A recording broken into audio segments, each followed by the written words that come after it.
بٹی صاحب یہ تو بتا دیا، لیکن ایک چیز ہمیں بتائیں، یہ آخر پی ٹی آئی کے اندر ایشو کیا ہے؟ مشال یوسف زئی، پھر ہم سلمان اکرم راجہ، بیانات یہاں پر کروڑوں میں لگائے جا رہے ہیں کہ وہ پیسے کہاں گئے. جنید اکبر صاحب کا حوالہ یہاں بھی دیا انہوں نے، شاندانہ گلزار صاحبہ. پھر جب پی ٹی آئی اس طرح کی کال دیتی ہے تو ہم دیکھتے ہیں پنجاب کے جو ان کے رہنما سوشل میڈیا کی حد تک تو نظر آتے ہیں، مگر گراؤنڈ پر ہمیں کوئی نظر نہیں آتا. تو یہ جو صرف یہ ایک کہتے ہیں پبلک کنزمپشن کے لیے اعلان کیا گیا ہے، واقعی یا سیریسلی اس کو کنسیڈر کیا گیا ہے لانگ مارچ کو؟ میں اس طرف نہیں جا رہی کہ سپریم کورٹ سے یا عدالت سے کیا فیصلہ آتا ہے اس حوالے سے، میں صرف پارٹی کی رائے جاننا چاہ رہی ہوں. پارٹی سیریس بھی ہے کسی قسم کے احتجاج کے لیے؟ دیکھیے، دو تین باتیں آپ کے ذہن میں ہونی چاہیے. پہلی بات کہ پاکستان تحریک انصاف ظاہر ہے کوئی خاندانی بادشاہت تو تھی نہیں وہاں، تو پہلے دن سے یہ سارے ان کا ایک فیورٹ مشغلہ ہوتا ہے سوشل میڈیا پہ لڑنا. سویرے اٹھ کے ایک نے ایک ٹویٹ کر دینا، ایک نے ایک ٹویٹ کر دینا، خواہ جب وہ اقتدار میں بھی تھے، اس سے پہلے اپوزیشن میں بھی تھے اور اس کے بعد بھی تھے. تو پہلی بات تو یہ کہ یہ دھڑے بندیاں یا گروہ بندیاں جو بری بھی ہوتی ہیں، جو اچھی بھی ہوتی ہیں، ایک دوسرے کے خلاف بولنا اچھا بھی ہوتا ہے، پارٹی کے اندر برا بھی ہوتا ہے، لیکن چونکہ پاکستان میں ایسا سمجھا نہیں جاتا کہ بلاول بھٹو اور آصف علی زرداری صاحب کے خلاف کوئی بولے یا ہاؤس آف شریف کے خلاف کوئی بولے، لیکن پی ٹی آئی میں یہ بولتے ہیں. پہلی بات.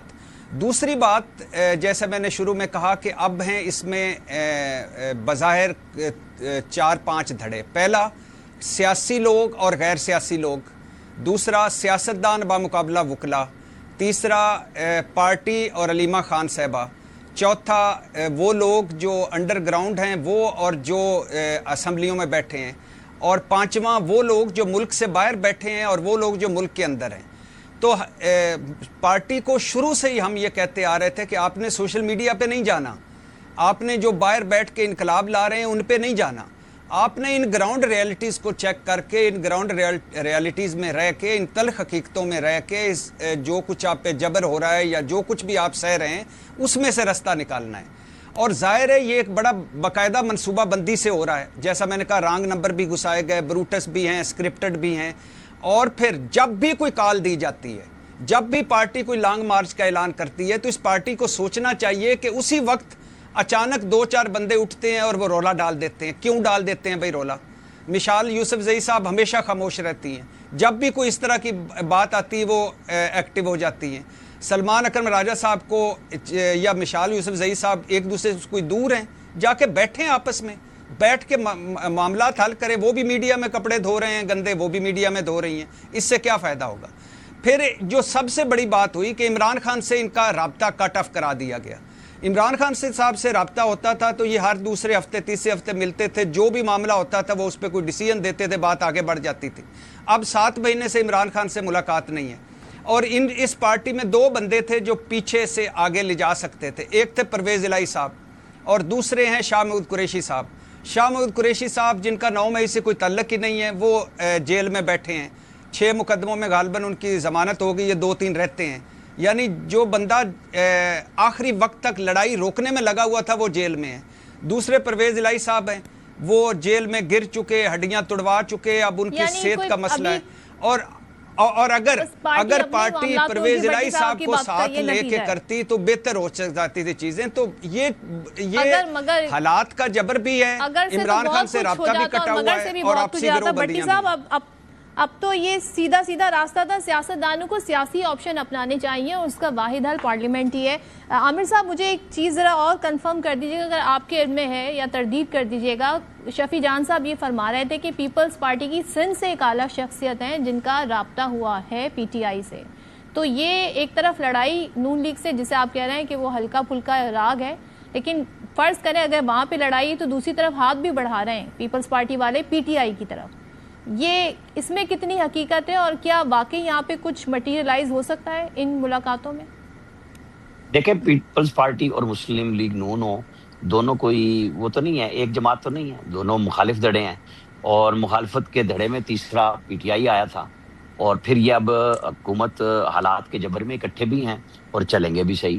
لیکن پی ٹی آئی سے بات کرنا پیپلز پارٹی کا کوئی چمبا نہیں ہے. یہ روز پارلیمنٹ میں بھی سارے بات کرتے ہیں اور غیر رسمی طور پہ بھی کرتے ہیں. کیا بلاول بھٹو نے آفر نہیں کی تھی کہ حکومت بنا لے پی ٹی آئی 24 کے بعد؟ جھٹکا کس نے تھا؟ پی ٹی آئی نے جھٹکا تھا. اصول سے کون بدلے گی؟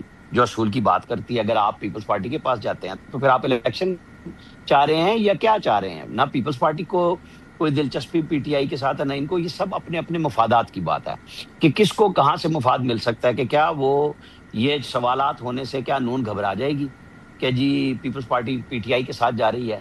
وہ تو بات تو جے یو آئی اور ان کے لکھت پڑھت کی بھی بات ہو رہی ہے نا. لیکن ان سب کے سوالوں کا جواب وہی ہے جو میں نے آپ کو اینڈ پہ کہا ہے کہ کیا ان کے لیے کوئی راستہ اویلیبل ہے. وہ آج کے دن تک میری اطلاع کے مطابق اویلیبل نہیں ہے. جو گفتگو کر رہے ہیں کرتے رہے ہیں. راستہ جن لوگوں کی سنسیئرٹی ہے اپنے لیڈر کے ساتھ وہ تو چاہیں گے نا کہ سب سے پہلے تو عمران خان کی کوئی, کیونکہ یہ بات رہائی سے رسائی تک آئی ہے. عشق عمران والے اب رسائی پہ آ گئے ہیں کہ اگر رسائی کرا دے تو ہم پیچھے ہٹ جائیں گے. تو پھر وہ تو دھمکی نہیں ہے نا, کفن کا تو نام لے رہے ہیں تاکہ اگر انتظامیہ کوئی ایکشن لینا چاہے تو وہ ہو سکتا ہے کہ جی آپ تو پھر ہاسٹائل ہو کے آ رہے ہیں. بہرحال سیاسی جماعتوں کے رابطے ہونے چاہیے. اس کو جو نواز شریف نے بات کہی تھی دشمنی میں واقعی نہیں بدلنا چاہیے. آج حکومت میں حکومت کی اتحادی ہے پیپلز پارٹی, اور اگر کل وہ پی ٹی آئی کے ساتھ مل کے چلنا چاہتی ہے مجھے تو کوئی مسئلہ نہیں ہے کہ ان کو مل کے کرنا چاہیے. لیکن ان کے پاس یہ سہولت ابھی تک اویلیبل نہیں ہے. یہ میں بات پھر کہوں گا. اچھا, اور عامر صاحب یہ جو سسٹم کولیپس والا بیانیہ ہے جس میں نئے انتظامی یونٹس بھی ہیں, نئے صوبوں کی بھی بات ہو رہی ہے, پرفارمنس پہ بھی بڑی نظریں رکھی ہوئی ہیں, دوسری جانب بار بار یہ بھی مینشن کرنا کہ وزیر اعظم بہت اچھا کام کر رہے ہیں. یعنی وزیر اعظم پر سب کا اعتماد ہے, چاہے وہ بلاول صاحب بھی کیوں نہ ہو, چاہے وہ وزیر داخلہ نے جب اپنا بیان دیا اس کے بعد جب انہوں نے اس کی وضاحت کی تو انہوں نے تعریف کی وزیر اعظم کی, ان کی پرفارمنس کی ایک طرح سے. تو یہ آخر نواز شریف صاحب سے مسئلہ ہے, پارٹی سے مسئلہ ہے, پھر بلاول صاحب جو کہتے ہیں اصل مسئلہ اسلام آباد لاہور کا ہے, تو پھر یہ عدم اعتماد کس طرف ہو رہا ہے؟ وزیر اعظم سے تو سب مطمئن ہیں. یہ تو بڑا پرانا مسئلہ ہے, پیپلز پارٹی کا بھی ہے, پی ٹی آئی کا بھی ہے, دیگر رہنماؤں کا بھی ہے کہ نواز شریف اور شہباز شریف کی لڑائی کیوں نہیں ہوتی, جو کہ نہیں ہونی. باقی پرفارمنس کے اوپر بات ہوتی رہے گی. آپ یہ سمجھیں کہ پیپلز پارٹی کیا چاہ رہی ہے, نون کیا چاہ رہی ہے, اس بات کو چھوڑ دیں. جو محسن نقوی صاحب نے بات کہی ان کی تردید کیا آئی تھی, وہ کولیپس پہ آئی تھی کہ یہ ان کا ذاتی معاملہ ہے. بالکل سپورٹ کی گئی کہ انتظامی یونٹ کے اوپر ہونی چاہیے. چھوٹے صوبوں پہ ہم بھی کہتے ہیں بات کریں, بہتر پرفارمنس کے حوالے سے کریں, لیکن کریں آپ اس طرح جو پارلیمنٹ سے آپ جہاں مرضی جتنے مرضی مباحثے کرا لیں. آپ کو آئینی ترمیم کرنی ہے, گفتگو کرنی ہے. ایک بہت اچھا معاملہ ہے, بہت گندے انداز سے ٹریٹ ہو رہا ہے. جس طرح آپ نے سٹارٹ میں ایم کیو ایم کے رہنماؤں کی باتیں سنائی, تو ایم کیو ایم ہو, علیم خان کی پارٹی ہو, تو پرائیویٹ ممبر بل لے آئے نا آئینی ترمیم کا اور سپورٹ کرا لیں اس کو. اگر کیبنٹ کے ذریعے نہیں بھی لانا چاہتے تو کوئی روکتا تو نہیں ہے, لیکن اس سے مسئلہ بگڑے گا, بہتر نہیں ہوگا. اور ابھی نہروں کو آپ نہ بھولیں جو نہیں بن سکی تھی وعدوں کے باوجود. تو سیاستدان ہوتے ہیں. اگر اس معاملے کو پارلیمنٹ سے لائیں گے تو میرا خیال ہے بہت اچھا ہو جائے گا. بٹی صاحب 30 سیکنڈز میں آپ اگر سم اپ کرنا چاہیں سارے ایشو کو, یہ جو انتظامی یونٹس کی باز گشت ہے اور پھر عامر صاحب کی رائے کہ یہ پارلیمنٹ سے حل ہونا چاہیے مسئلہ معاملہ. دیکھیے, نئے صوبے بننے چاہیے, یہ وقت کی ضرورت ہے. دو شاہی خاندانوں سے جان چھوٹے گی تھوڑے چند سالوں بعد اگر نئے صوبے بن گئے. لیکن اعلیٰ منافقت کی نشانی دیکھیے کہ سسٹم ڈھہ گیا ہے مگر موجودہ نظام مدت پوری کرے گا. یہ محسن نقوی صاحب کہہ رہے ہیں موجودہ نظام رہے گا. سسٹم ڈھہ گیا ہے مگر شہباز شریف مدت پوری کریں گے. ملک کا اور قوم کا سوا ستیہ ناس ہو گیا ہے مگر یہ یہی رہیں گے. یہی منافقتیں ہمیں لے ڈوبی ہیں. بھائی اگر آپ نہیں کھڑے ہو سکتے تھے اپنی بات پر تو نہ کرتے ایسی بات. ہماری قسمتوں میں کہاں کہ کوئی کھڑا ہو ہمارے لیے, عوام کے لیے, ملک کے لیے. یہ تو مافیاز ہیں, جن جپا ہے, ایک دوسرے کو سپورٹ کرتے ہیں, ایک دن بات کی اگلے دن معذرت کر لی.